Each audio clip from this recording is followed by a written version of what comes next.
Hey everybody, it's Gomedex and welcome back to some more Magic Arena content. Today we have a quick draft of Theros Beyond Death. They have returned the format to Arena after a month of call time only. They're going to start cycling out the formats again.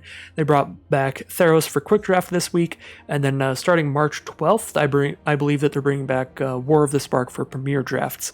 So I'll be doing a couple of those as they come in, trickle them in alongside the call time drafts.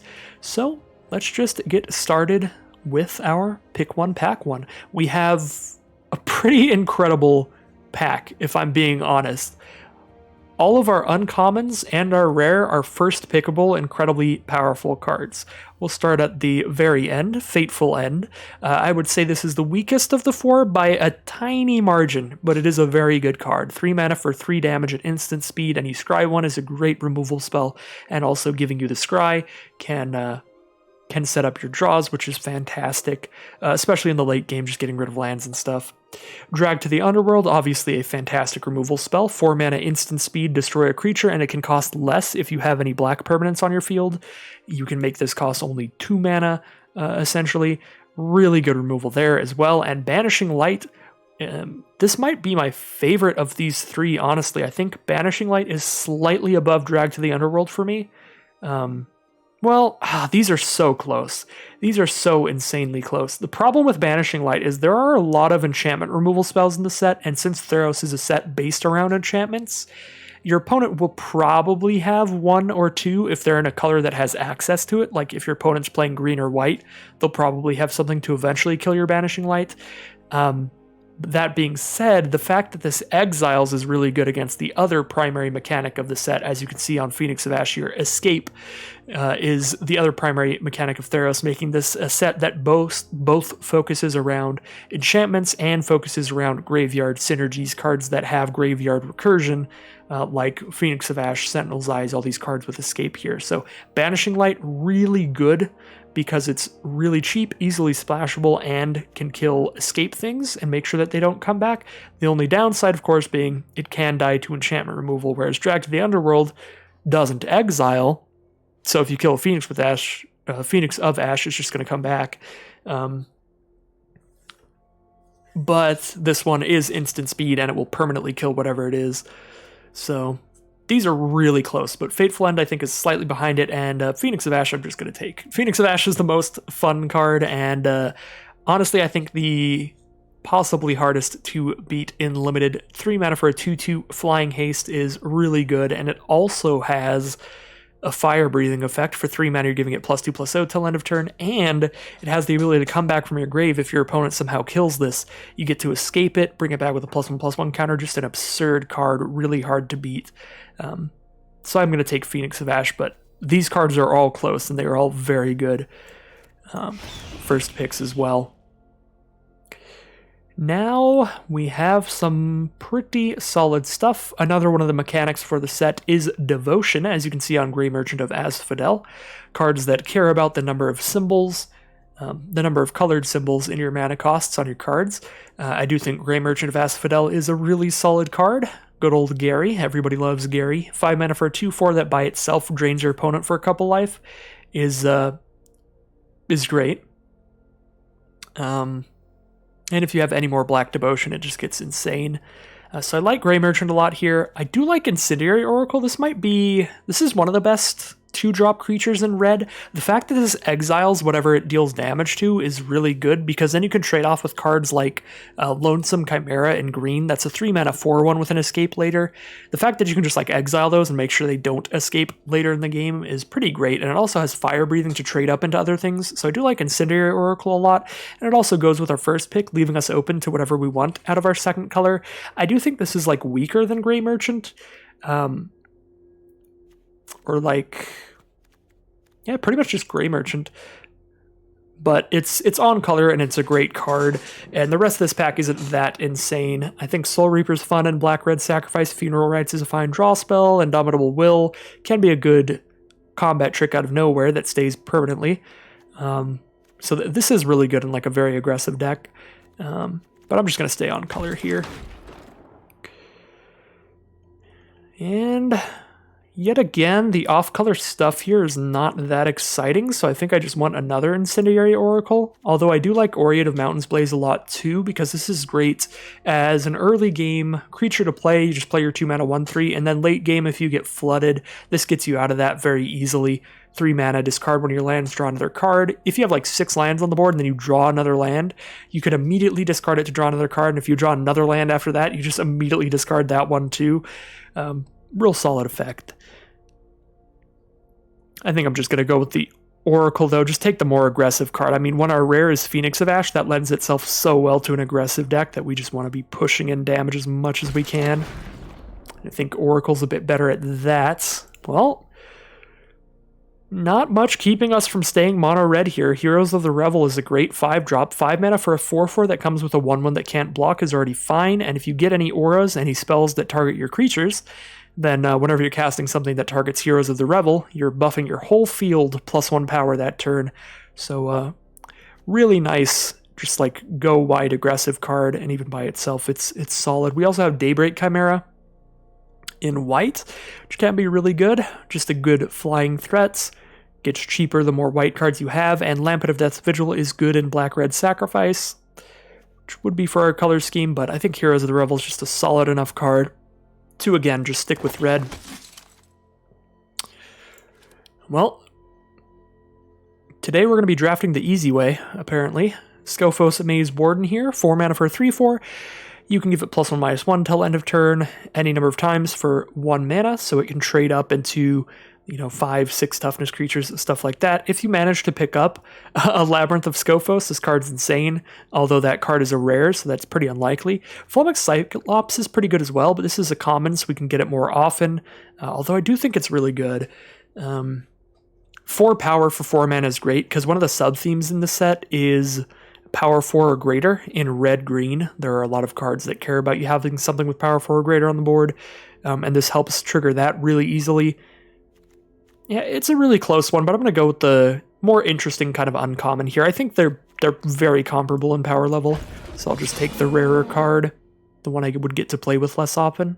I do like Indomitable Will here a lot. We're already trying to do something quite aggressive. If we attack in with an Oracle, and they block with their 3/3 because they think that we're just going to buff it up with its ability, and then we just Indomitable Will it instead, and then we have our 3/4 kill their 3/3, like, we're just in such a fantastic position from that point on. Like, Indomitable Will, really good combo with Incendiary Oracle, but just in any aggressive deck, it's a good combat trick, so I'm pretty fine to take Indomitable Will here over Arena Trickster. Right now we don't have any instant speed stuff to be putting extra counters on Trickster, and it's not particularly exciting for that reason.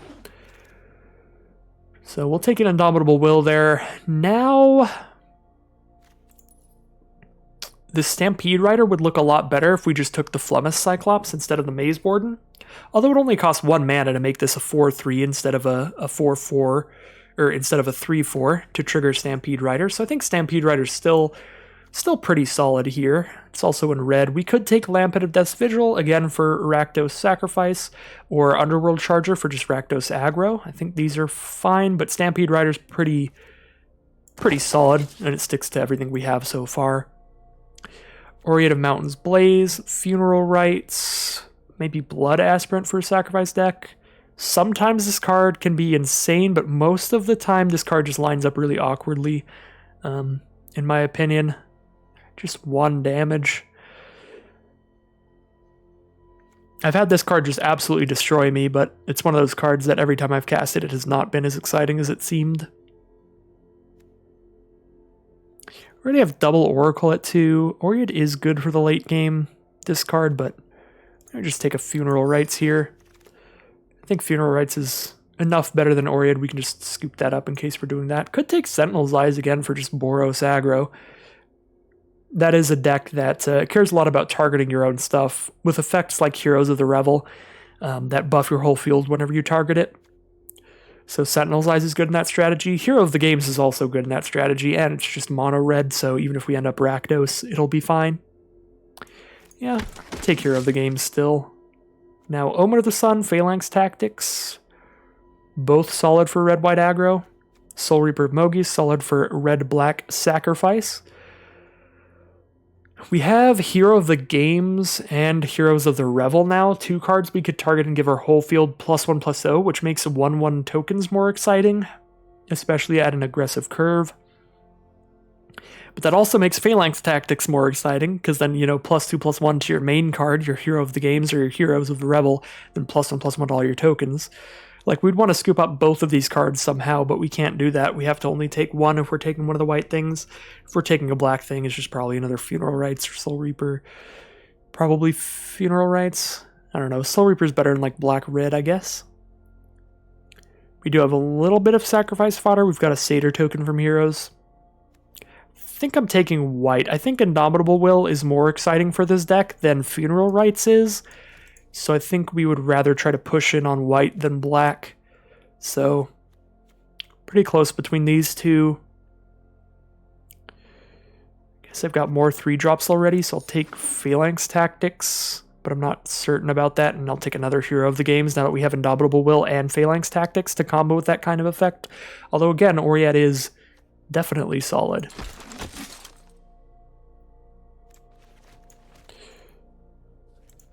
Okay, I don't know how I put that in the sideboard, but that's what I was trying to do, and it ended up in there, so that's fine. None of these are very good, are they?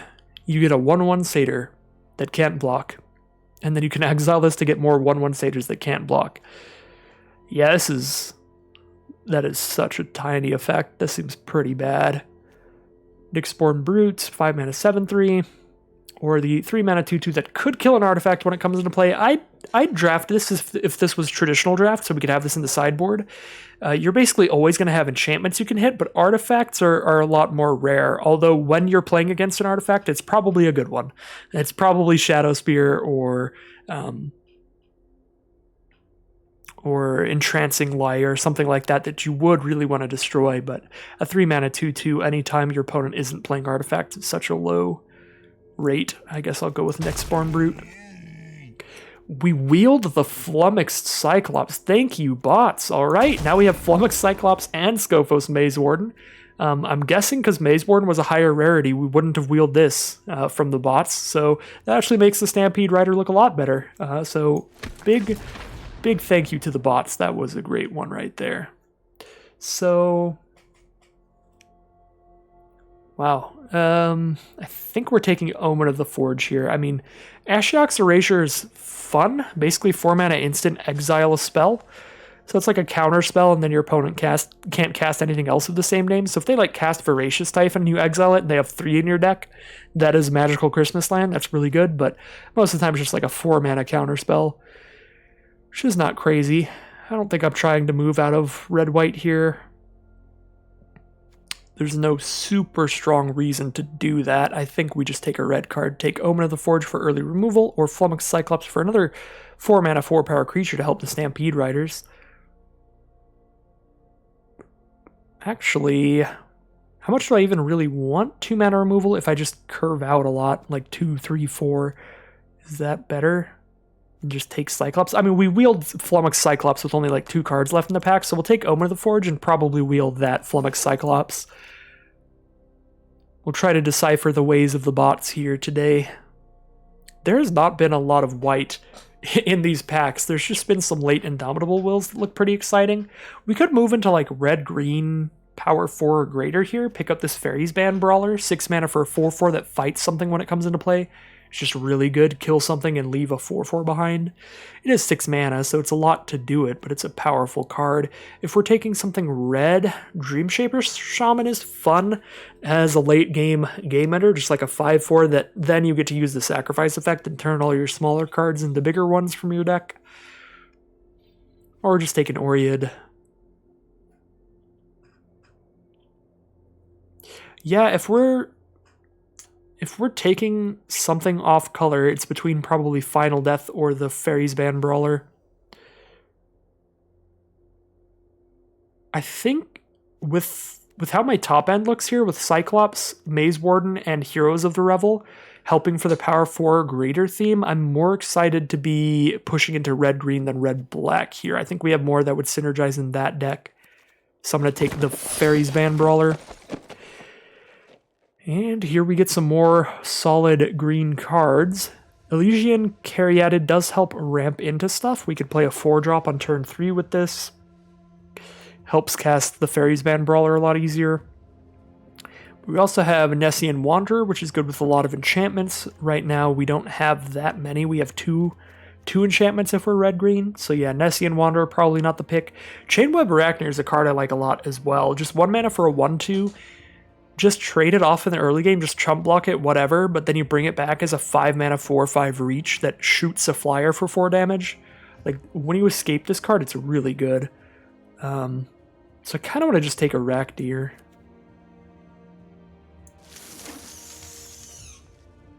Oh, there's another Arachnir here, but we can take Warbriar Blessing now. 2 mana for +0/+2 to one of your creatures and have it fight something your opponent controls. Just a nice early game removal spell. I think the second best card here would be between another Arachnir or a Nyx Herald. Since we already have one Arachnir, I'd be more prone to taking Nyx Herald.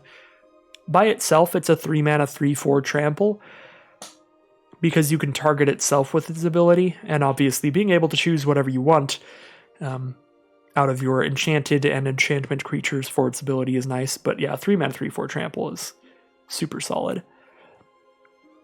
I think it's got to be just the good removal though. Take a Warbriar's Blessing and hope to wheel one of these 2 cards. Another Chainweb Arachnir. I'm definitely less hyped about my Chainweb Arachnir pick earlier now. If there's just a million Chainweb Arachnir in these packs, I guess we would have got it anyway. So we have another early game removal spell, Omen of the Forge, or we have Warden of the Chained. I think I'm just going to take Warden of the Chained. This triggers your cards like Stampede Rider really easily, and if we get another 4-power creature on the board, this card's just insane. And it can block even if we don't have another 4-power creature on the board. But in the right curves, this card is nigh unbeatable. 3 mana for a 4/4 trample, and then on turn 4, just play your 4/4 reach. Like, that is the dream curve. That is so good. I'm going to take the Warden of the Chained here. We have other removal that can kill more things like Fairies Band Brawler and Warbriar Blessing. And hopefully we can get even more removal after that. I am pretty excited to take a Nyx Herald here. The only thing that leaves me a little concerned is I do want to take power 4 or greater creatures pretty highly now that I have Warden of the Chained. So maybe we're supposed to just take a Forerunner. Even though it is a lot of mana, Nyx Herald is a lot more impressive on curve. Huntmaster is actually pretty good for the power 4 stuff too. I think I do want the Nyx Herald though. It's just the best card at its mana cost. Another Incendiary Oracle or a Setessan Training. We're not playing the white cards. We're red-green now, so we just have 2 2-drops. I think we want more, so we take another Oracle over the Training. All right, Flummox Cyclops. Easy pick here. We want a lot of 4 mana 4/4s in this deck. And Flummox Cyclops, I want a lot of 4 mana 4/4s in this deck. I always want to go Warden of the Chained into Flummox Cyclops. Just any game I draw Warden of the Chained. That is just the ideal curve. So, War Leader, nice 4/5 body. Big enough to trigger the stuff that cares about power 4 or greater. Or Oried to get another 2-drop. This one potentially getting us out of Mana Flood. We're not going to main deck a Plummet here. Guess I'll take an Oried actually. Well, we got another Oried. Now I would have preferred the 4/5. Definitely like the Huntmaster. Again, I want as many just 4 mana 4-power creatures as possible, and this one's pretty solid. Gives you a nice little buff effect for bashing your opponent in as well, based on your green devotion. And we did get a War Leader really late as well, so we're fine here. I'm going to cut Nyxborn Brute over the War Leader, because higher toughness generally matters more, so we prefer a 4/5 to a 7/3. Because a 7/3 can just so easily trade down into any 3-power creature, which is a lot more stuff than that can kill a 5 toughness creature. There's a lot less 5-power creatures in the game than there are 3-power creatures in the game. Obviously, on an empty board, a 7/3 is better, but it's very rarely. It's also an enchantment as well, so it dies to more removal in that way. This pack's pretty bad. I guess we're probably taking another Incendiary Oracle, and now we can just start cutting some of these Orieds, some of these Hero of the Games, these more mediocre cards for the red-green strategy that would fit better into other decks. But yeah, this is not an exciting pack for red-green here. It's like a Oracle or a Hyrex Tower Scout, just some filler creature. I do think Oracle's like the best filler creature, though. And now, I think I cut a hero. Actually, we're at 23 cards right now, so now we start cutting every time we pick. Destiny Spinner is solid. There are a lot of counterspells in blue, some of them pretty playable and limited, like 3 mana, exile a creature enchantment spell. And this does shut all of those off, and if you have enough enchantments in your deck, this is a good game ender, similar to like Avalanche Color in Call Time. Of course, we don't have enough enchantments for me to feel that this really does that much off of its secondary effects. So basically, I mean, 2 mana, 2/3, good stats, shuts off counter spells. So it's basically just for that. I honestly think I prefer Typhon. It's another 4 mana, 4 power creature, and this one comes back later in the game with its escape ability, which is just so good. It's really close, though, between Destiny Spinner and Typhon. These are both really solid cards for our deck. Now we have Elysian Caryatid to help cast our big stuff. Iroas's Blessing, another great removal spell. 4 mana for +1/+1 and deal 4 to one of your opponent's creatures. I think we gotta just take the Blessing. It is pretty solid here. You know, I think with Warden of the Chained, we actually ended up in a deck where I don't actually want Maze Warden. Like, I prefer these other creatures that just have 4 power at base level. So I'm actually just going to cut a Maze Warden here, which is kind of weird. Loathsome Chimera, 3 mana for a 4 power creature, helps trigger all of that stuff really easily, and the other cards in our colors are not great. Revelers to destroy something, Infuriate, a little pump spell, Rapid Flames, Satyr's Cunning, it's all whatever. Clothis' Design is maybe a game-ending card. Yeah, I'm just going to take Chimera. Now, I do want to cut something else. I don't really want to play a Final Flare in this deck. We just don't have enough disposable stuff to sacrifice to this, and we've already got enough other removal. We have Omen of the Forge, Warbriar Blessing, Iroas's Blessing, Fairy's Band Brawler. Don't really want to play Relentless Pursuit either, though. I guess we do have Chainweb Arachnir and Voracious Typhon, so we have the escape cards to care about tossing stuff in our grave. This could be okay. I'll throw it on the side for now. Another Stampede Rider seems pretty great with the amount of 4 power creatures we've managed to pick up at this point. Take that, cut a hero.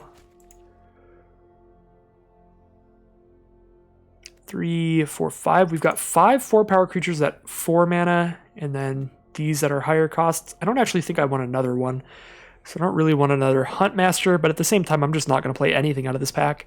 I'm not going to play a Portent. We don't have sacrifice effects. Not going to play a Nyxborn Colossus. It's just a lot of mana and pretty easy to kill. I mean, 7 toughness is not easy to kill, but if you're playing against any colors other than green-red, this is easy to kill.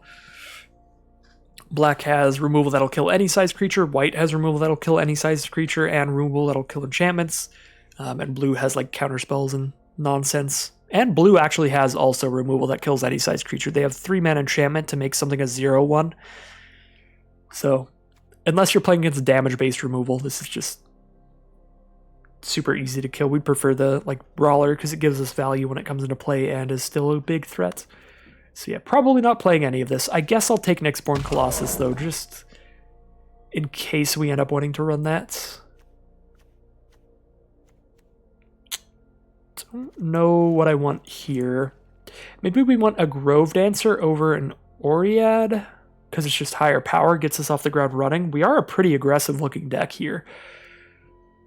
Or we could take Thrill of Possibility as a random little draw spell.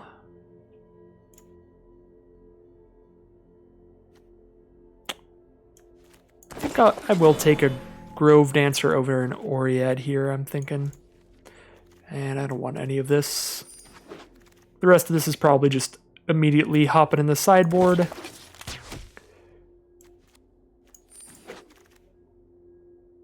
Yep, I think this is the deck right here. But it looks pretty fun and pretty solid. Power 4 or greater just rule beats red-green monsters. This deck looks like a fun time. I'm excited about this. And I managed to cut enough cards during the draft that I don't have to spend an hour deck building at the end. So we'll take one more look at this because we do have other options we could put in here. I mean, all of these are like just fine filler creatures to replace our other creatures. So we can take another look at this and just make sure there's nothing we really want to cut for something else. But I think this looks solid. I don't love the War Leader, but we don't have any other like 5 mana stuff, do we?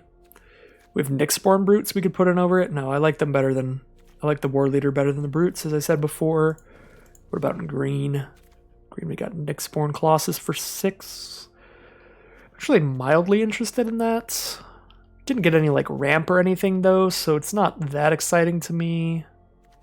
No, I think I'm pretty cool where it's at here.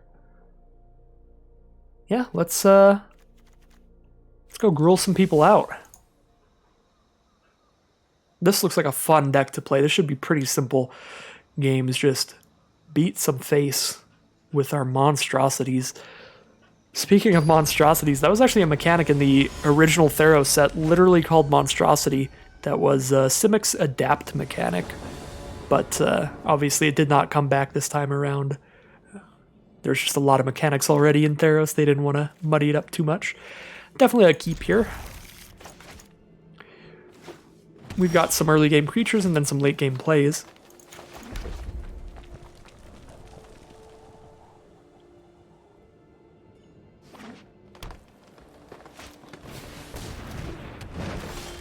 My opponent's at 99% Mythic. I honestly kind of want to concede just to let them get into the higher ranks, because it is so hard to get into top 1200 Mythic right now, because it is like the very end of the season. Deathseed did like a 13-hour stream where he started at like 93 or 94% Mythic and ended at like 96, 97. It was sad. I was like, oh my god, the dedication and still not even popping into the top 1200. And they like, it's Deathseed. Deathseed's incredible at this game. Has been, you know, like top 10 Mythic all the time. So the Mythic, oh my god, what the heck is going on here? That's a problem. That's a problem and a half. I just got curved out so hard. Anyways, what I was trying to say is that the competition this month at Mythic is incredibly high because the new set just came out, and everybody knows that everyone who hits top 1200 Mythic this month gets to play in the sealed Mythic Invitational qualifier next month. So, I mean, I just gave up at this point. I made it to Mythic. That's good enough for me. I want to try to hit Mythic like every month this year. That would be really cool. We hit it in January and top 1200 in January. And now obviously I'm at Mythic, but there's only like 1 hour left to go. There's no way I'm making it up higher than this. We'll do the double block. Trade one of our 2/2s into their 2/3. Obviously they have another Destiny Spinner, so it's not like we got rid of their Destiny Spinners. They've got more of them. And a Woe Strider here, so opponent is on splashing some stuff in with this Caryatid. It's going to be really awkward if I can't afford my Fairies Band Brawler when I have 6 lands out, but my opponent can afford like Woe Striders and stuff. Our deck would look very embarrassing in that situation. Do I want a 2/3 here or just a 2/2? I think I want a 2/2 because a 2/2 blocks Woe Strider fine and the Oracle's already going to trade into their Destiny Spinner. I guess with a 2/3 they can't attack with Destiny Spinner anymore because we just block. But Woe Strider gets to get in, Woe Strider trades with the Oracle. Actually, yeah, I'll play a Stampede Rider because I think this just shuts off all of their attacks. There's no way they attack in with an escape creature when I have a creature that'll exile it. And if I have a 3 toughness blocker, I can just block their 2/3. So this gives us time to play our 5-drop and hopefully our 6-drop eventually, whenever we hit our second forest. Try to take over the game with larger cards than our opponent. Although we don't know what their final few are. No, is it the 3rd Destiny Spinner? Wow, alright. The bots have supplied our opponent with the destiny to win this game. So let's drop a 4/5 down here. Does make Stampede Rider a 3/4 for attacks. If I attack in, I get to kill one of their Destiny Spinners. I'm still not very excited about that. I think I'm still just holding back for a while. Okay, nice. They've played their final card and it is just an Omen of the Hunt. So, ideally, if they don't immediately top deck into something great, Our Fairies Band Brawler can come out, fight off one of these Destiny Spinners, and then I can start attacking with my 4-5 and my 3-4. I don't really want to fight off the Woe Strider, because it is just going to escape. They have the double black because they have a Swamp and Caryatid.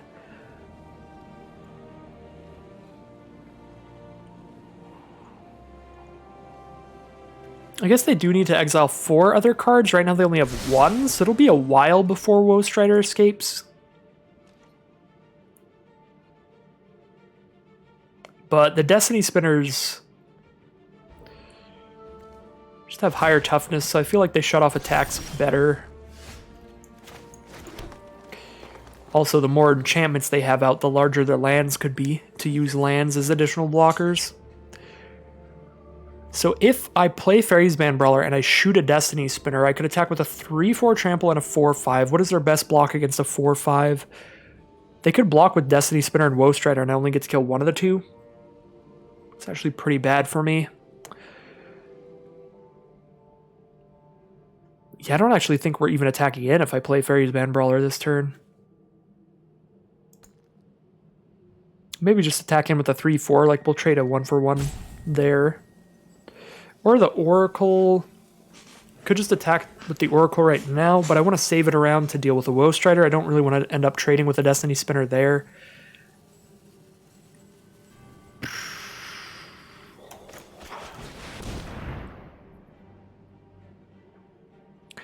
These Spinners, 2 3s for 2 actually is mattering a lot. Maybe I should have taken that that Destiny Spinner higher. I don't remember what I took over it. But just the 2-3 bodies are pretty impressive on this board right now. They get to sacrifice it if they want. At least get to scry one off of it. Thanks to having a Woe Strider on the board. Scry to the bottom. Got a 3-4 trample. If I kill Woe Strider, they have 2 other creatures in grave. So I don't think that they'll go for the double block and lose Woe Strider. If they do go for the double block, it'll probably be on War Leader. But even that's fine, because I get to lower the amount of power they have on their field enough to where my 4-4 can start getting it instead of this 4-5. Ooh. I'm much happier with that double block than the double block on the 4-5. Because that would have also only killed one of their cards. So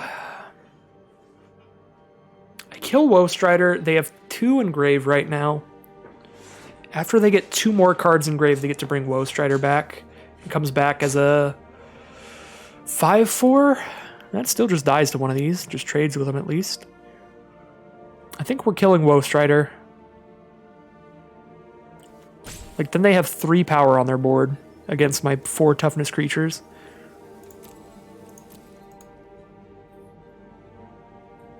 I guess they could, like, sacrifice the Caryatid and the Destiny Spinner right now if they want to have enough to immediately escape the Woe Strider. That just seems really poor, though. I highly doubt that's their choice.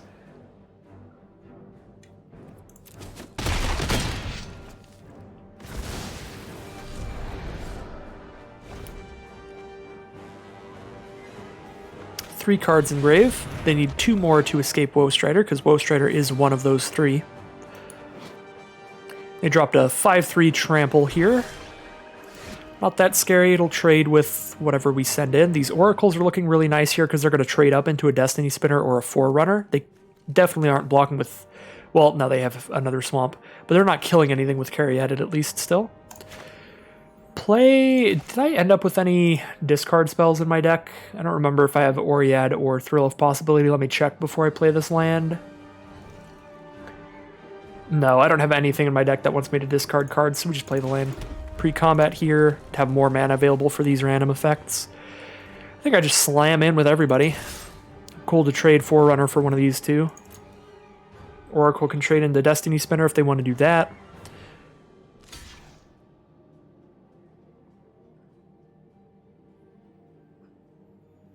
This will be their... Yeah, they're not going to have enough in their grave for Woe Strider still, so they're going to have a 1-1 on the board after this, which is real solid for me, because Oracle is going to exile Destiny Spinner. So they get one more card in their grave, so they have 4 in their grave total, but one of those 4 is Woe Strider, so they're not casting Woe Strider next turn, so we're safe against that. This seems like a real solid course of action for us. And now we just dump all this on the board. Incendiary Oracle, we've got enough mana to bump it up. If we draw land, we could buff it 4 times, hit for 6 off that. Didn't draw land, but a creature's really solid here too. They block Brawler and they get to escape Woe Strider next turn, but that's fine at this point. We're going to be wide enough to just kill them. Can't pump again if I want to cast Cyclops, so I'm not going to pump again. We're just going to cast Cyclops. They'll bring back Woe Strider. They get 2 blockers total. Woe Strider has a 5/4 and a 0/1 Goat alongside it. 5/4 blocks there. Goat blocks there. They take 6, go to 1. Those are all trades. Yeah, they're pretty out of it there. Well, now I feel kind of bad. Maybe I should have conceded at the end there. Because I just remembered they were 99% Mythic. They might have been able to get into top 1200 after that. Well, not top 1200, but numbered. I think the numbers start at like 1500, so you can track how close you're getting. Somewhere around there. I've definitely been numbered like 1400 something this season. It's been weird. Anyways, pretty solid game 1. Just good stuff from Gruul Aggro. Gruul Aggro, one of my favorite strategies. The first deck I ever played was Gruul. It was the Ravnica Gruul deck. My dad got us some Ravnica themed decks when I first started playing. It was a super fun time.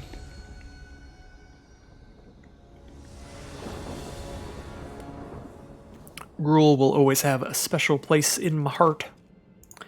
Do we have any green sources? We've got 8 green sources in this deck. We're on the draw.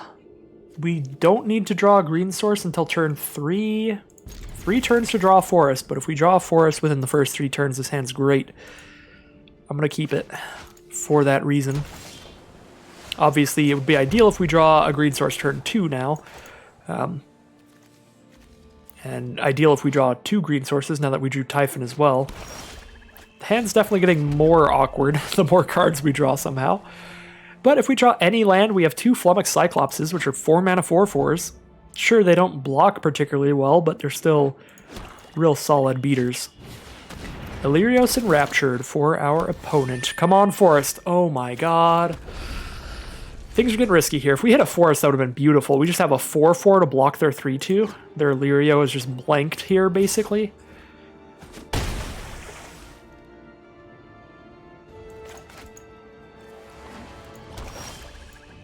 Hey, never didn't have it. Got there.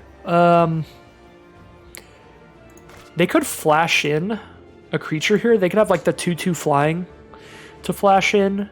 If they have that, we'd prefer to just play Warden of the Chain, so then we can at least still block the reflection. Yeah, Warden of the Chain is actually like a little worse than Flummox Cyclops. I'm not really trying to immediately get aggressive here, because I feel like if we just survive long enough, we're just going to overwhelm them with bigger creatures. Our hand is straight up 5 4/4s. Like, if this game goes long enough to just use all these 4/4s, I don't see how we could lose.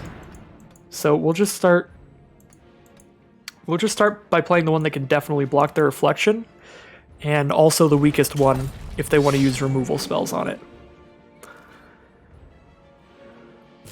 It isn't using our mana like as great as possible, but I think it's still better to just dump out this Warden first.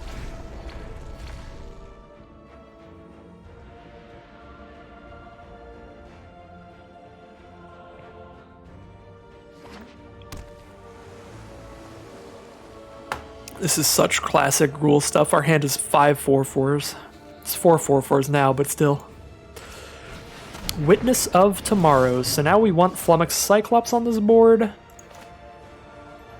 And we have the mana to just drop down Chainweb Arachneer and just chump block with that so we can escape it later and kill one of their flyers, which is great. They have to attack with both of these creatures to shut off Cyclops from blocking. So I'm going to hold off Warden of the Chain for blocks so that they have to chump attack with their reflection token if they want to get in with their flyer. Because the way that the Flummox Cyclops works, whenever 2 or more creatures attack, it can't block this turn. So they have to send in the reflection as well if they want Witness of Tomorrows to get in, because it has reach, which is solid. This card's actually just like a lot better than Craven Hulk, I think, from Kaldheim.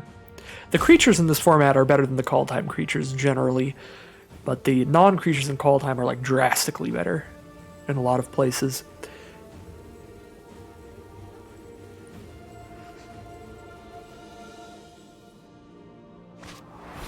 Final Death, exile the Cyclops, sure, so they can start getting in for a few a turn. Could chump with Arachneer just to get it off the board into my grave, but I can chump later. We'll just play another Cyclops, I think. Huntmaster as well. Yeah, just play a Cyclops. Our opponent is going to have to use removal 2 more times if they don't want to send the reflection in against the Cyclops. Hateful Eidolon. They have like Mire's Grasp, that's pretty terrible for us. Yeah, they're doing the Eidolon combo. Seems good.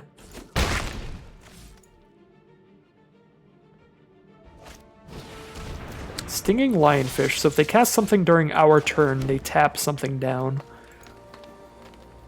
Got enough mana to play Cyclops and a Grove Dancer here, so I think I'm actually casting Cyclops and attacking in with my Warden of the Chained, because then I'll just have a 2-2 to trade with their 3-2 if I want to do that. They're going to draw a card whenever our Flummox Cyclops dies, so we need to be conscious of that. And probably try to avoid chump blocking with our Flummox Cyclops that has a grasp on it. Alright, well this just seems great for me, generally. I guess I am taking 4. I'm getting pretty low here, but if they don't have like a pump spell trick of some kind, we have pretty great blocks. What's going on here? Starlit Mantle? Sure, you can eat our Arachneer. That is fine by me.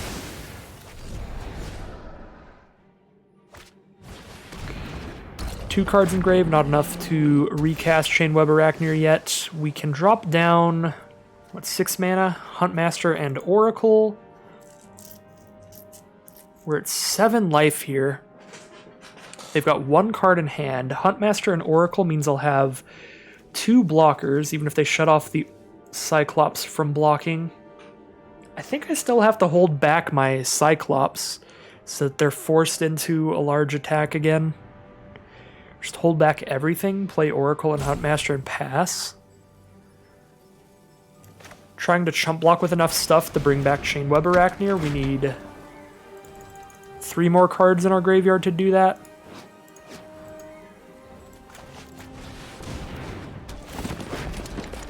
We do really want 3 more cards in our grave here. So, if I only have 2 blockers, if I attack with Warden of the Chained here, I'm attacking for 6, put them down to 11, they attack back with everybody, I have 2 blockers. I block there, take 1, 2, 3, 4, 5, 6. I could crack back for 8. Could maybe get lethal. That seems really risky though. Yeah, if the Cyclops aren't going to be able to block anyway, maybe I am just trying to kill them 2 turns.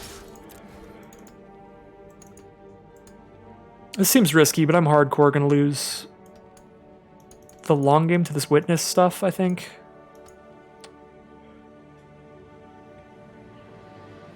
Like, we're really trying to trigger Arachneer, but our creatures just aren't going to die fast enough. Alright, they're down to 7. They've got to lethal us here. So they have to have more removal. That's a land, not removal. Well, I guess if they just attack with Witness of Tomorrows, they don't have to lethal us here. Could get our 2nd card for Chainweb Arachneer, then we only need 2 more in grave here. They do get to draw a card off of Eidolon if I do that. I go to 4. Still takes 2 more attacks to die to that. If I attack with everybody, what are their best blocks? They have 4 blockers. They block there, there, there, there. Wait, no, there, there, there, and there. Take 1. We're not really getting lethal next turn. Oh. They can also scry before they draw off the Cyclops here, too. I'm just gonna take it. The biggest argument for trading there, while it would let them draw a card, would be that now when I press in for an attack here, if they kill 2 more of my creatures off of this attack, I could play Arachneer. But I don't think that's happening. Unless I attack in a very risky manner. We get to play a Voracious Typhon as another blocker on the ground here.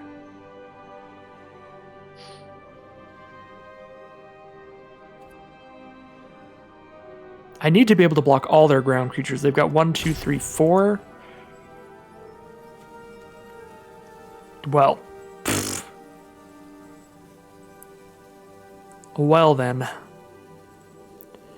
That means I can't attack if it's not going to be lethal, or if it's not going to present lethal. If I present lethal off of the attack by attacking with like 2 4-power creatures, they have to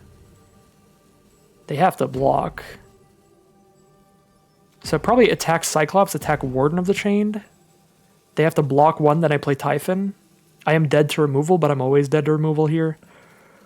6, 7, 6 mana to pump into Oracle. Means I can do it 3 times. That's 5 damage presented by the Oracle.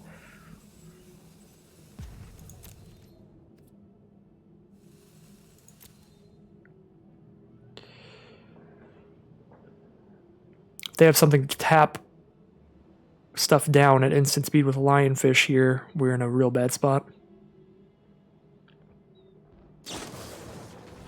Cool. Yeah, we're super dead.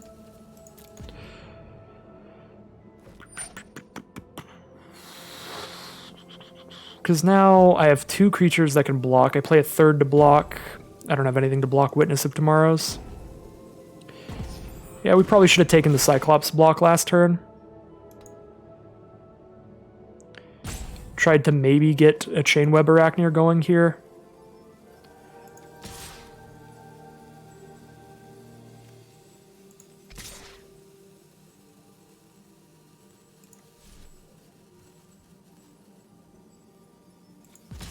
I mean, they have to block here. But we're just going to die on Crackback.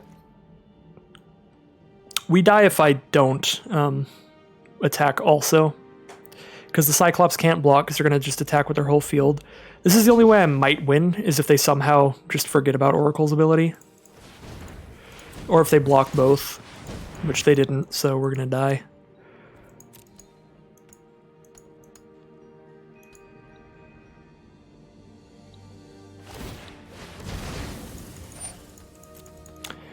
Unfortunate.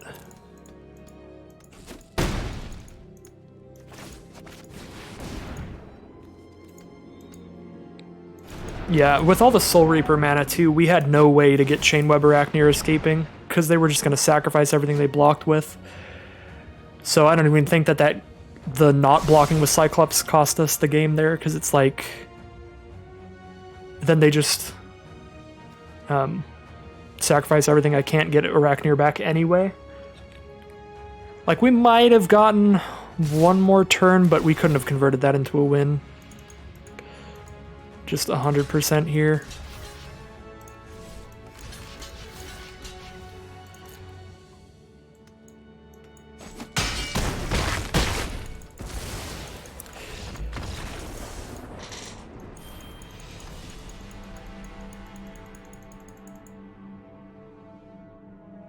Heading into round 3 now. Good old Gruul Monsters. I think that was a pretty close game. I think if we didn't stumble on mana at all there, we would have had it.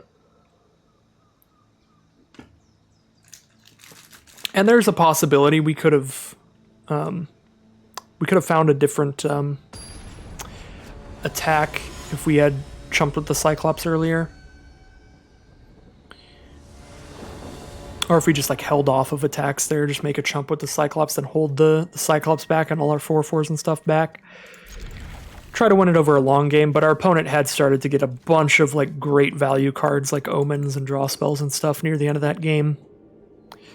The Soul Reaper of Mogis as well. So they even took away our end game advantage that we potentially had by having a stack of 4/4s. Playing against Nosferatu here. Turn 2 Incendiary Oracle, you love it. Love to see it. This card is just great. I like this a lot in this format.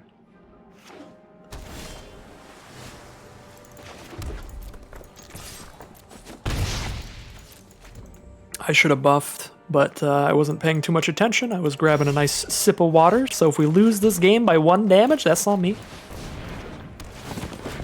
It looks like we might just win because they're going to draw 2 lands all game.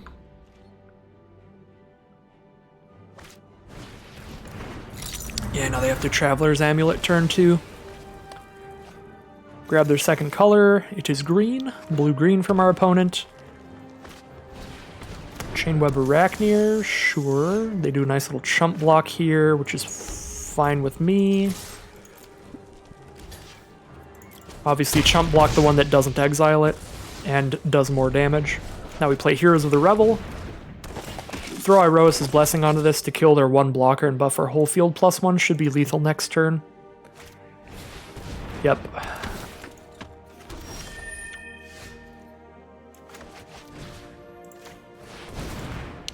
Not a good game for our opponent.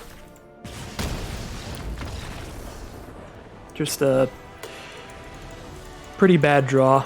It's unfortunate. Again, for content reasons, I'm going to play this draft out to the best of my ability, but I feel really bad beating people that are like 1300 Mythic because they're so close to 1200. And it's like, for what? For what am I beating them here? There's no way I get to 1200 Mythic.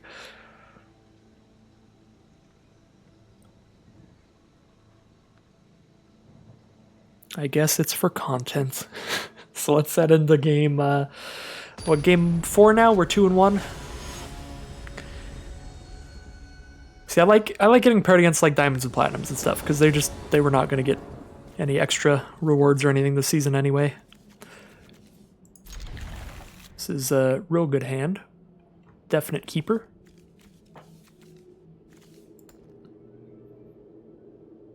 Turn 2 Oracle, that's what it's about. Every game. And now we get to Warbear's Blessing to fight something with our Oracle and exile it because it's dealt damage by the Oracle. So if they play like a really good escape card, Oracle's going to be super solid here. Like if they play the 3-1, the Underworld Ragehound, we will be very happy to have Warbear Blessing. But they could also just have the 2-mana Omen to do 2 damage to Oracle here. Just slow us down a bit.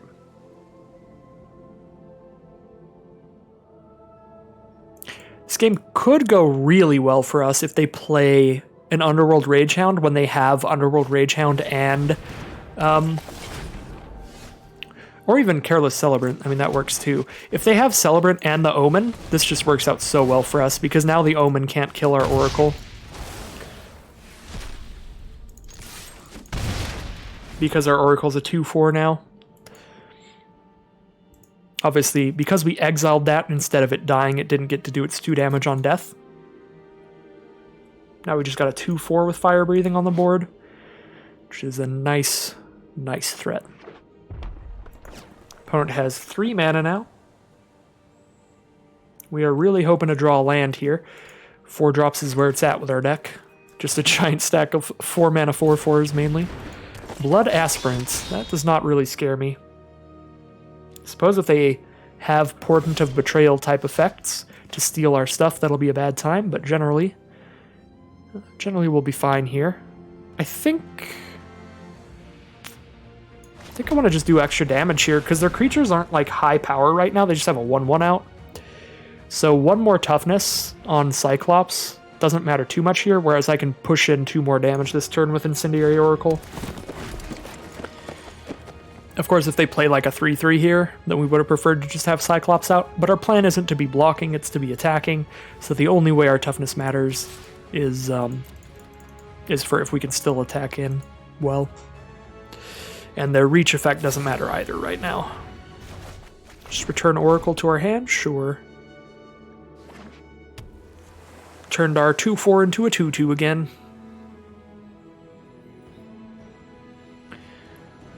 Shut off the pump from Huntmaster as well.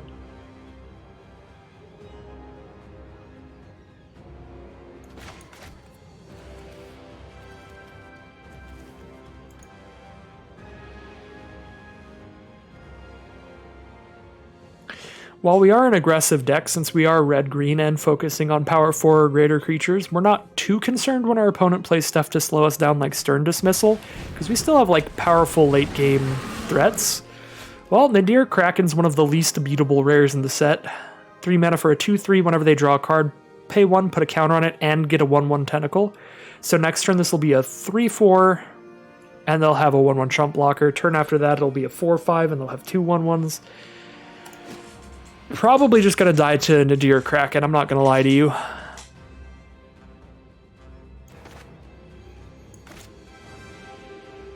We'll probably play the 4-5, just play our biggest creatures so we can still attack into the Kraken as much as possible. But they also have Blood Aspirant to use the tentacles to shoot things for 1 damage, so we definitely want to play our biggest, highest toughness creatures possible to try to break through this, but it isn't going to work out. This is going to be larger than our stuff very quickly. If we hit a land here, we could play 2 creatures and have more attackers that way.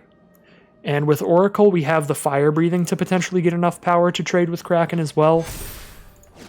But this is the last turn that our 4 power creatures can kill Kraken, which is absolutely brutal. Literally 1 turn from now, Nadir Kraken's a 4 or 5 and none of our creatures can kill it. I guess with War Leader, we could sacrifice another creature to give it +1 power, which would be enough to kill the Kraken.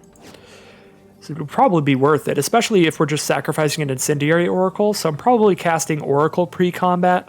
Even if I draw a basic land, cast Oracle pre-combat and then Cyclops post-combat if they don't block the War Leader. That would be if the Kraken is 5 toughness, though. Right now it's still 3-4, so currently we're just sending in everybody still. Sage of Mysteries we're not worried about. Nadir Kraken's going to kill us much faster than this. Unless they're trying to mill themselves to escape more cards. Which is a possibility. Actually, we would like it if they mill us with this, because we have a decent amount of good escape threats, like Loathsome Chimera. The 4 mana 4/4 that escapes for 7. Forget what it's called. Could play Loathsome Chimera and Incendiary Oracle here. Just go as wide as possible. Nothing gets to attack into the Kraken. Once it has 5 toughness, the only thing we have that could trade with it is the War Leader. So, because we're not going to be able to trade with it anyway, I think we kind of do want to play Chimera Oracle. Problem with that is Blood Aspirant can just kill Chimera by sacrificing a tentacle. So maybe we do still want the highest toughness stuff. Would have loved to just hit a land instead of Chimera. Chimera's not really good here. Land to go Cyclops Oracle would still be solid. I think we're definitely still attacking with both. The only way they're killing either of our creatures is by trading with Kraken and using Blood Aspirant's ability.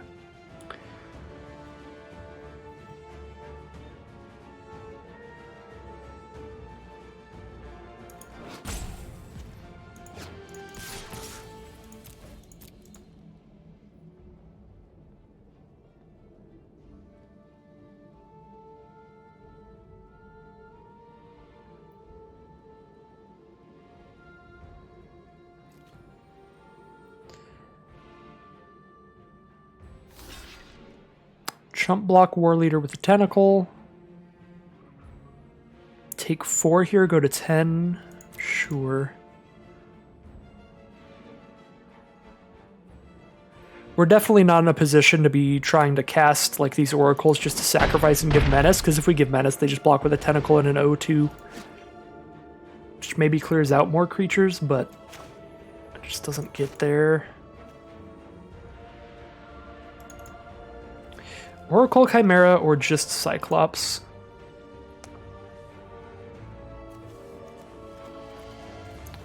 Oracle Chimera, again, they just sacrifice a tentacle on their next turn, but they have to use 2 mana to do that. So if they want to kill Chimera right now, they have to sacrifice the O2 to do it. That does get a creature out of the way. I guess we are just trying to have more creatures on the board than them. Because now we're trying to go wide around this Kraken.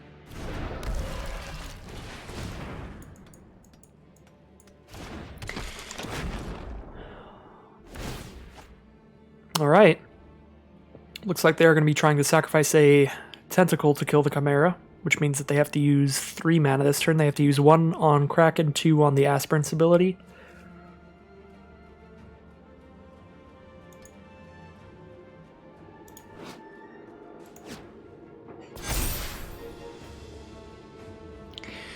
I guess... oh no, they have really good blocks here, because they block one of the 4-power creatures with the tentacle, the other one with the Kraken. So they block our 4-3 with the Kraken and kill it. They block the 4-5 with the tentacle, stop all of its damage. They block Oracle with Blood Aspirant, then they sacrifice the tentacle and kill Chimera. They take 0 damage, Oracle and Blood Aspirant trade, and I don't know what all these Sage of Mysteries are about. Huntmaster dies. War Leader doesn't get damaged through. Yeah, we're super dead here. Iroas' Blessing, 1 turn too late, but if they do block one of our 4-power creatures with their Kraken, we can finish it off with Iroas' Blessing. I mean, if they block any of our creatures, we just go to combat, send in, and hope that we're getting this Kraken here. We're just surprise killing it. But they have good blocks here. As I said before, Blood Aspirant on Oracle, Kraken on Huntmaster, Tentacle on War Leader is the best on-board block that I see.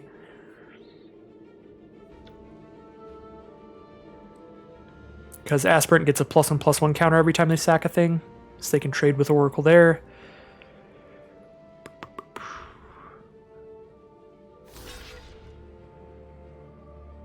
They could just take 4 here if they're really worried about their Kraken, which would be fair. Oh, please. Please tell me this is working. I can feel it. Like something's about to happen.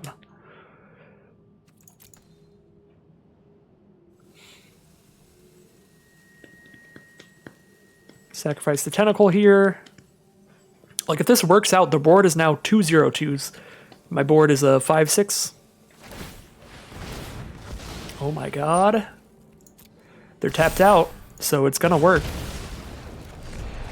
We're gonna have the amount of cards to escape our Chimera as well, which is good. I could even sacrifice Huntmaster. No, I can't. Oh, no, I can't. Oh my god, I almost just blew it all. I was like, well, since Huntmaster's gonna die anyway, we're gonna spend 4 on Blessing, we just sacrifice Huntmaster, get 1 more damage, and no. No, we cannot. We need the damage dealt to Kraken to kill it.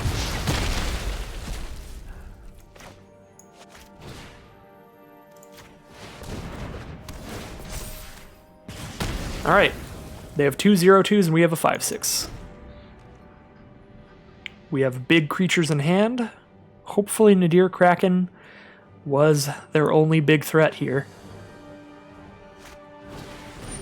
That Iroas' Blessing draw was so clutch. They did draw a Stinging Lionfish, so they mill us 4 cards here. And if they play an instant speed card, they just tap down War Leader during our turn. Of course, the mill is going to fuel our escape cards, so we're always going to have creatures to play. That's just guaranteed.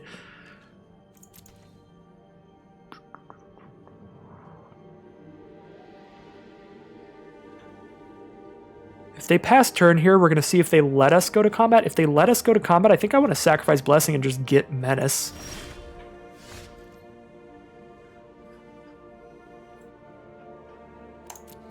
Do we get to go to combat? If we don't get to go to combat, we just play Cyclops.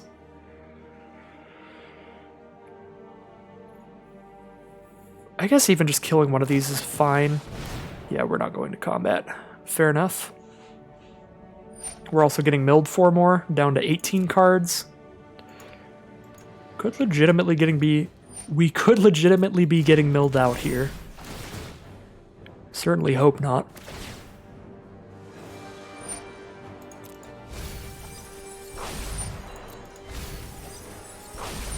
Two cards in hand. They have to like keep drawing enchantments and keep drawing instant speed stuff because we're gonna overwhelm them with bigger creatures. Would have really loved a 6 land so I could double spell here. Do I want to play a 5/2 or do I want to play a 4/4? We definitely want to play a 4/4, I feel, because a 4/4 attacks into Lionfish doesn't trade. 5/2 would just trade there.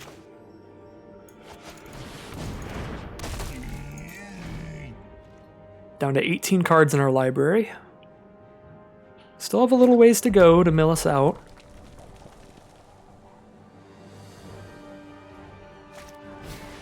Oh my god. Another Lionfish, so if they play anything during our turn, they tap both of our attackers, and they're milling us 4 right now. Down to 14 cards in library. How many lands have they milled? 1, 2, 3, 4, 5? Theros Enraptured? That is not an enchantment, is it? No, neither of those are. But it is more blockers. Well, we've got a million cards in our grave for our escape stuff, so we are 100% okay just trading off stuff, just bashing in as relentlessly as possible. Ah, where are the lands, though? Alright, could play Warden and Oracle here. We just want to play as many creatures as possible.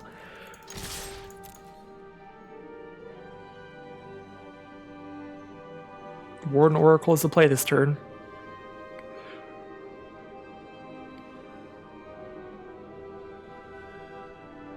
They can only kill something off of a double block, and any double block I get to kill both of their cards. They can't just take this. I mean, I guess they could. They go to 1 life. That seems pretty bad. There's a 2-mana flash enchantment in this set. Like, I feel like at least they chump block with their 3/2 here. Because it'll untap Illyrio, so they still have just as many blockers. Yeah, I was going to say, taking it all seems way too bold. They're going to go for the double block there, so we trade with both of those. Seems super solid to me. Get 2 of the creatures off the board, one of them being the Stinging Lionfish, which is one of the scariest cards they have because it can tap down our stuff. We're definitely going wide here.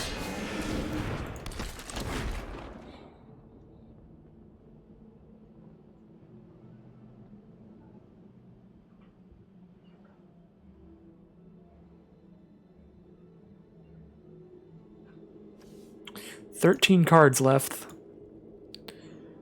They did look at our Oracle. If this is the Red Omen, that's a very bad time for us, because they could use that during our turn, so they tap down one of our creatures. They also shoot down Oracle to kill it. I only have 1 attacker that turn, and I mill 4. That would be horrible. Oh, just a land. Phoenix of Ash?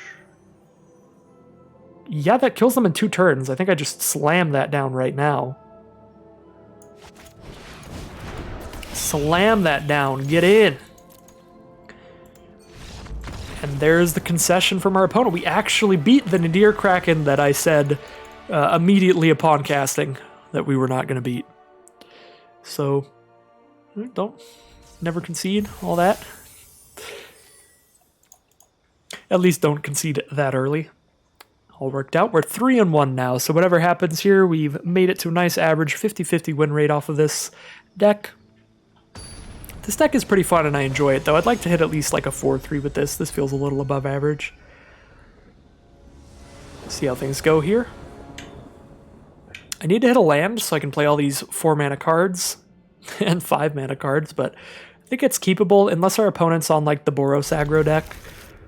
Should be able to survive for a bit. A Plains is not what I want to see, because if it's followed by a mountain, then I'm terrified. Even a forest, like white-green, can be pretty aggressive in this format too, as you can see by the 2-mana 3/1. We did draw a 2-drop. You love to see it. We can block their 3/1. If they have the +1/+2 spell, it's pretty bad for us. Entrancing Liar it is. Alright. So for 2 mana, they tap down Oracle and keep it tapped. We can hold up our mana to buff it once, so they have to spend all 3. Yeah, they have to spend at least 3 if they want to keep our Oracle tapped down here. Oh, just cast a Sunbane Pegasus. Alright. Go to my turn. We'll cast a Flummox Cyclops. They'll probably tap it down, but then we'll cast another one next turn. We know their ground creature's not going to hit us this way, just the Pegasus.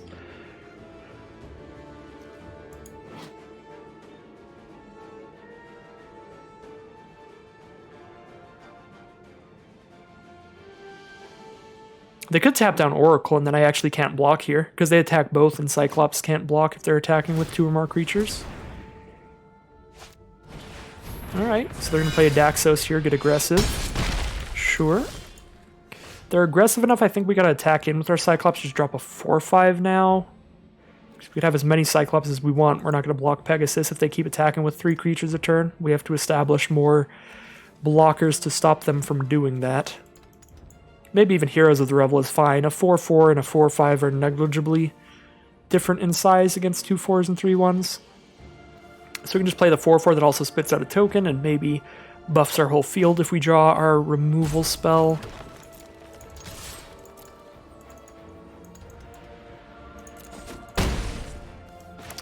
We are getting flummoxed here, which is not great.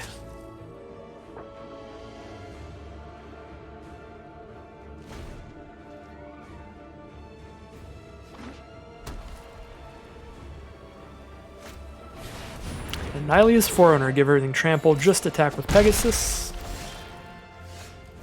Chainweb Arachneer. No cards in grave, so it's going to take a while to escape that. That's definitely more of a late game card here. Definitely not getting cast right now unless I cast Warden. I could cast Warden and the Chainweb Arachneer. At least I have a chump blocker for a turn. Could also cast another Flummox Cyclops and Chainweb Arachneer. That seems pretty solid. I think we're okay to trade this Cyclops into the Forerunner if they want. I can also double block, but that doesn't actually work out for them. I do 1 to Leonin and 3 to Daxos. They end up both dying because they lose their devotion. Let's just send in the Cyclops attack, see if that puts in any work for us. Probably just does 4 to them. Yeah, but it's not doing any work blocking. Now we play... I honestly think I would still rather play a Warden and a Chainweb Arachneer, because now they have a 5/3, so they're going to attack into that there. So they just attack with a 5/3 and a 2/3, and then the new Cyclops won't be blocking. So we got to play a Warden and a Chainweb over a Cyclops and a Chainweb. We are really hoping to draw our... really any of our enchantment-based removal. Warbriar Blessing or Iroas's Blessing. Either of those are beautiful here. We kill the Pegasus and buff our whole field +1 that turn. Really turn things around. And I suppose it's 13 to 13, so... doesn't look that intensely in our opponent's favor, although I do think it is right now. Commanding Presence makes it very much in our opponent's favor. Yeah, that's pretty terrible.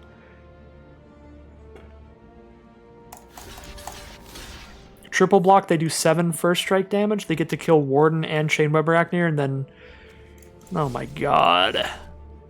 Yeah, Commanding Presence is a ridiculous card. One of the best cards in the format. Best auras in the format, I should say. It's not actually that, like, insane in the wrong situation, but it is such a good, just, like, threat in general.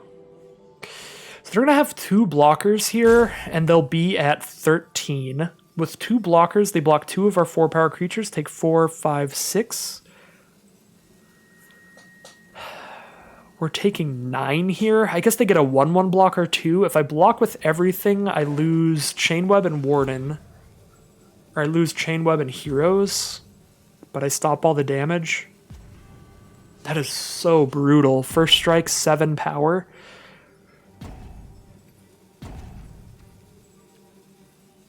And trample, of course. Just take 9.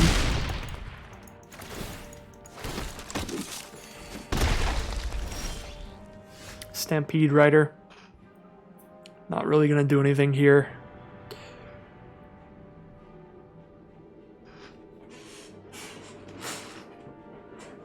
We are far from enough cards engraved to ever escape this Arachneer. So I don't even think chumping helps that much, but keep us alive at least. Just play a 4/5, highest toughness blocker here. Now we can block with a 4/5 and two 4/4s, and they can only kill one of them.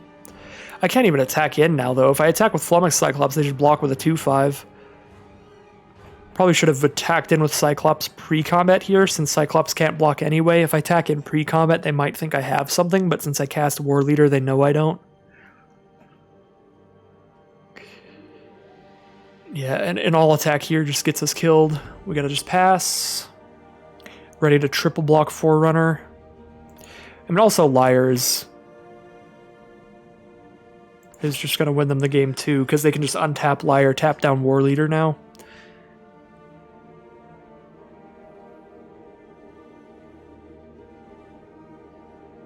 Could even tap down the Chainweb Arachneer if they have a pump spell for +2. Entrancing Liar, another very good, very scary card from our opponent. Very solid stuff here. Yeah, they untap the Liar. That is not a good sign at all. I think you just tap down War Leader and just all attack. We have 3 blockers. If they tap that down, the Satyr can't block, the Flummox Cyclops can't block. That'll do it. 7 power trample. Yeah. I mean, we stop all of that damage. All of that damage should just take 7. Yeah, no, this is lethal. 7, 8, 9, 10, 11, 12, 13, 14, 15. 15 minus 9 is 6. They're doing at least 6, so it's over. Man, that Liar destroying us. Liar and Commanding Presence, I would say, the 2 big MVPs. The Flyer was solid too, poking in for 2 damage a turn, but off of just 2 damage a turn, we were definitely going to be able to crack back well. But once they had a 7/5 first strike trample, it's like, oh, well, shit. And then when I established enough creatures to maybe actually block and trade with that, they're just like, well, I can just untap my Liar and tap that down instead. Entrancing Liar, very much the Icy Manipulator type card of the set. Brutal, colorless artifact that really screws up any attacks and blocks.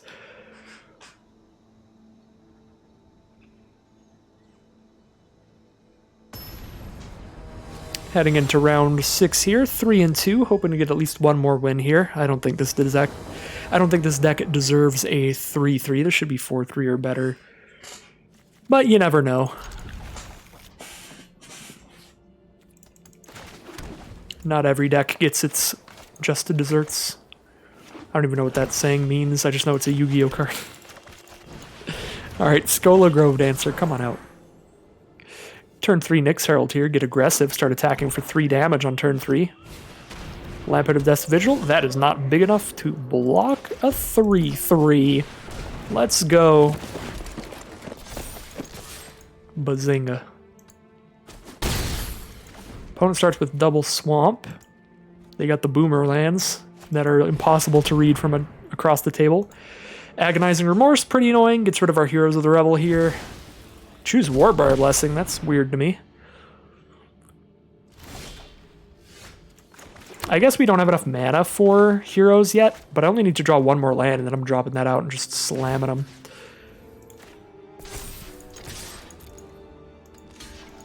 They know I can Omen the Forge and kill Lamphead here. So I was hoping that maybe they wouldn't block for that reason, but I'm just going to cast Cyclops.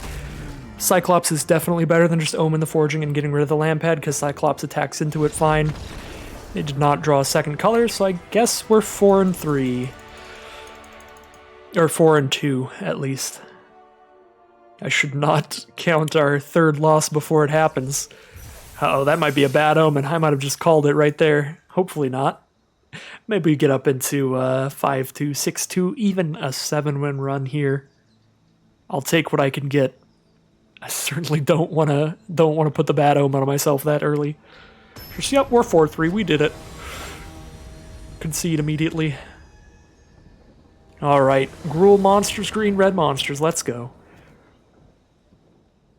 So Theros is a pretty fun, pretty traditional kind of draft set where it's got all of the 2-color archetypes and you can really just stick to them. You don't have to be doing any 3-color splashing or stuff, but you can do it if you want to. Not a lot of crazy super multicolored 4 or 5 color decks going on, so it's definitely a nice break from Call Time, a lot simpler, a lot more traditional kind of draft style. And I think Strixhaven, while we don't know very much about it yet, we know enough that it looks pretty traditional to me as well, in terms of it's got the 5 different schools that are all different 2-color pairs.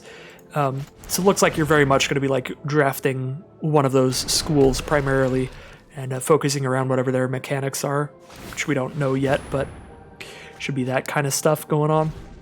Seems pretty cool. Play Chimera here first. Maybe we should have played Stampede Rider first, because we could play Stampede Rider and attack as a 3-4 against our 1-3 and not trade, but I'm also kind of okay just trading Chimera into this because it can escape later. Whereas our opponent's on like Boros, so they're probably pretty aggressive. So just getting rid of their creatures in the early game seems solid for me. They probably have some kind of random trick here, maybe? No, they're just... Ooh, they're just keeping like a 6-lander, using Oread to draw out of it. Alright, we'll play a Typhon, because this is another card we're 100% okay trading off, because it also has a powerful escape effect, this one coming back as a 7/7. Real big threat.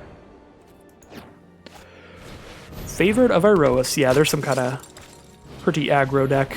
Yep, Pious Wayfarer, Favored Iroas. Much less scary when they're played on turn 5 than turn 1 and turn 3. So I'm pretty happy with how our opponent has drawn this game, drawing these kinds of scary late game threats, or scary early game threats in the late game. I think we're looking pretty good here. Now I actually want to play Stampede Rider and Oracle instead of playing the Flummox Cyclops, because their plan's probably to retaliate here somehow, and Flummox Cyclops is not going to be able to block if they attack with both of those. I don't know if I even want to block here. If they attack with everything, I might just take it so I can crack back for 5 off of these 2. Fairies Band Brawler is going to be really good here if we get our 1 more mana for it. Dreadful Apathy does give Favored double strike, but it still trades for Stampede Rider, so we can just block there. That seems fine to me. Still just trades for Stampede Rider? Oh no, because they can put another +1 with Pious Wayfarer. They +1'd onto itself, okay. They are down to 1 card in hand now. So we're getting the late game value. This has to be an Omen or something if they want their Favorite of Iroas to survive here, so we'll just block. Alright, get that off the board. Seems great to me. They just have Pious Wayfarer now. We can definitely bash through that with all these cards. And we drew the mana for Fairies Band Brawler. That's going to be massive here. No creatures on board. 1 Aura Engrave, 1 card in hand. Against the green-red late game deck. This seems like a really good place for us to be, and not a good spot for our opponent. They did immediately draw into Hero of the Nyxborn, which is pretty solid here. 2/2 comes with a 1/1 token, and a Dreadful Apathy. Pretty solid last couple cards there. I think we still get to attack in pretty easily, though, because we get to play a Chimera here. No, we only have 2 cards in grave. So Flummox Cyclops isn't going to be blocking, just Oracle will be, so I guess we go for Oracle on Nyxborn. Chainweb on their 1/1. Start attacking with Cyclops every turn, I guess. Yep, Sentinel Eyes on Hero of the Nyxborn. And trade Oracle into that. And block their token with our Chainweb Arachneer. Start hitting for 4 a turn and the board is clear. Unless they just don't attack here.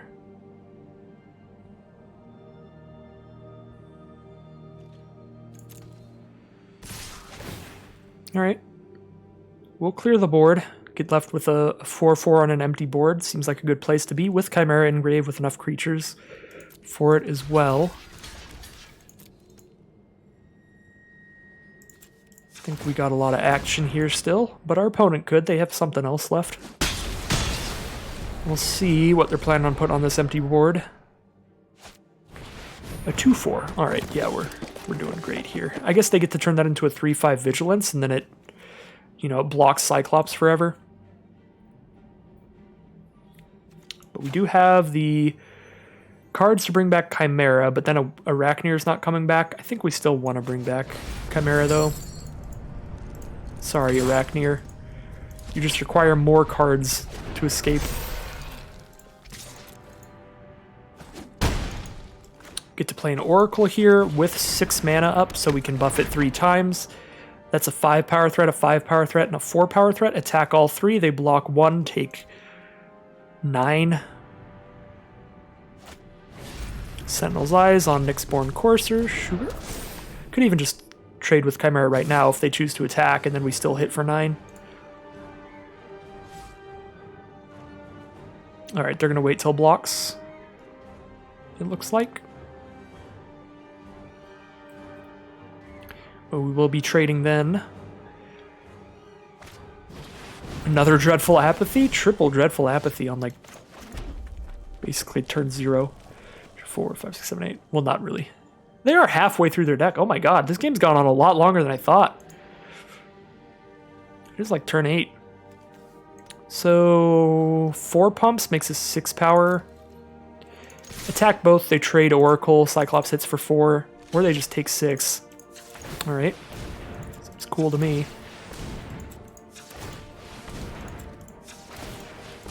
Oracle's so good. This is probably my favorite red common creature. Flummox Cyclops is alright too, but it has also been a terrible blocker. The ability is a lot. Like, the fact that they gave this reach makes you feel like it'll block well at some point, and it just never blocks.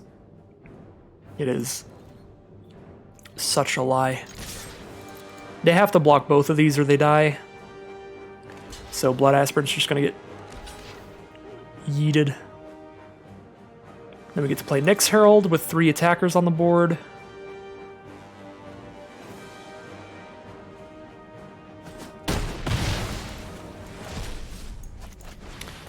So even if they play 1 removal spell or 1 blocker, they get to get rid of Oracle and Cyclops. They're still taking 3.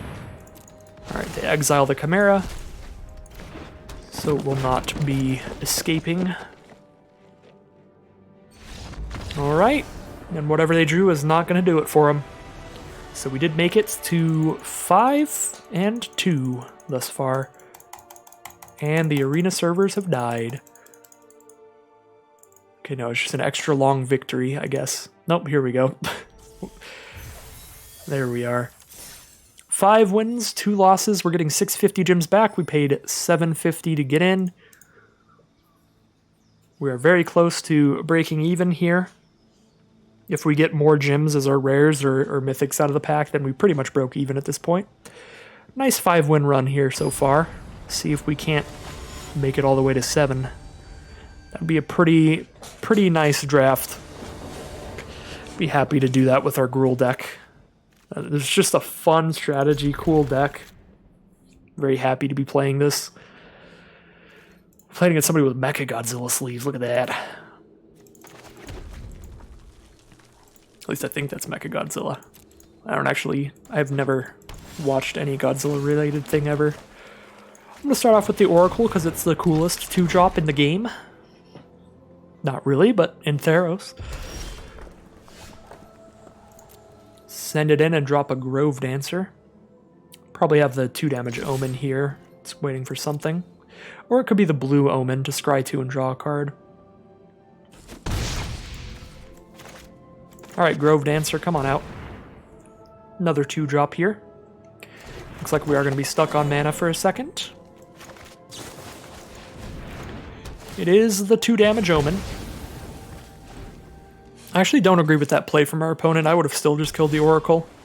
But our opponent hasn't probably been playing Incendiary or Oracle every game for the past 5 games. Ooh, Vexing Ghoul. Are we trading here? That'd be pretty bad for me because I just don't have any more plays after this. So I hope not. Alright, we get to keep it out. That's actually really good for me. I don't know why they chose to play that in combat, because now I actually get to do this. If they just waited till our end step, if they weren't going to block anyway, then I would not have had a play at all that turn. So that actually worked quite well for me. Super glad they plopped down a 2-2 for me to actually do something with Oracle there. And now we even get to attack into a 3-3 because we can pump once and kill it without losing a creature. Mono Incendiary Oracles, the deck. That's where you want to be. Greatest card. Alright, so they're on the blue-red like Flash deck. They're all about casting stuff during our turn. And now their stuff costs 1 less to do. Attack Oracle, they could double block and then I pump to kill Naiad, because it would be really risky if I attack and then they double block and I just pump on Arena Trickster. I guess they could single block if they have an instant here. So we'll find out.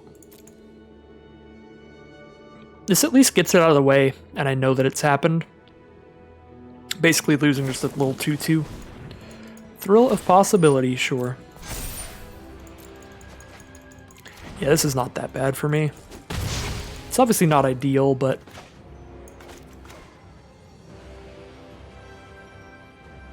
I think I play Chimera, because I'm more okay trading that off than I would be with Warden. Stir Dismissal, put it back in my hand. Luckily they did that immediately. If they just waited on that, they could have gotten another counter on Trickster later. Arena Trickster.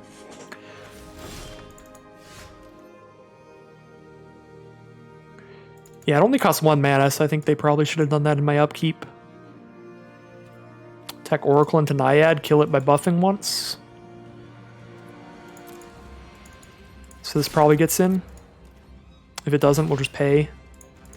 If they have another instant, we're just screwed, because Trickster's going to be like 5/5, 6/6 at this point.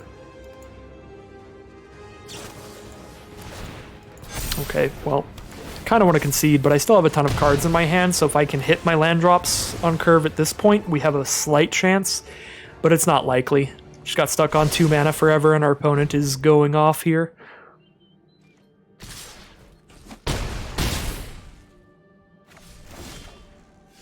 Yeah, we're just dead. I do get a 4/4 blocker to block their Naiad if they don't have a counterspell as well here.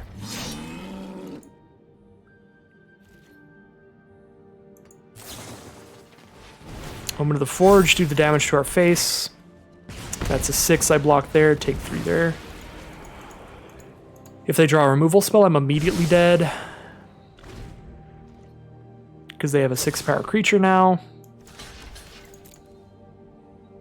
But either way, this is force the chump. Another Omen? Oh my god. I'm just gonna scoop him up. I guess we go to 1, but that was absolutely brutal. That was like...